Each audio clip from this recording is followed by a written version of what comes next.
We met in 2005 working at a fast food restaurant, and we started off immediately flirting. He actually was there when I went in for my interview. I spoke with a manager after that, and I was like, I bet she'd be a good candidate. Of course, things went well, and now here we are. We are unable to have children biologically, and our first son actually came into our life through adoption. And we had, I think, decided he would be our only child. Then we were okay with that. We were okay with 3 being our family. And then our son turned 6, and we just sat down and had a conversation one day and was like, okay, he's 6. Like, are we fully closing this door? We decided to do foster because we wanted to make our family bigger, and we wanted our son to have a sibling and also experience the same thing that he had to go through, and they could lean on each other when they needed each other, and of course helping a child that's in need, which is the most important thing.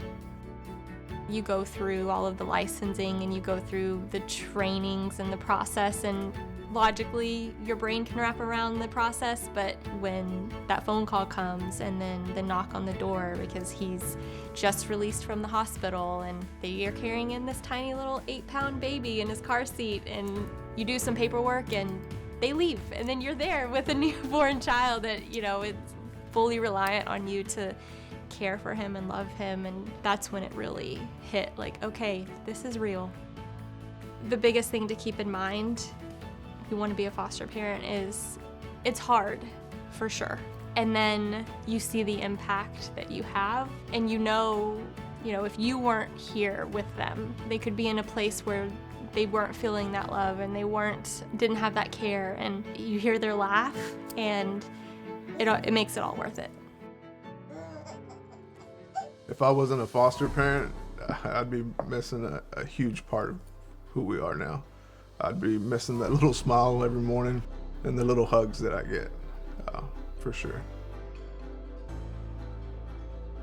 For me, the upbringing difference is the feeling of being part of a family. I mean, we're venturing into this brand new world that we've never been through before, and it's such a life-altering decision. And to know that there are people there to support you at all times, all hours of the day, and they tell you that all the time, like, never hesitate, pick up the phone, text, call, whatever you need. You definitely don't feel alone.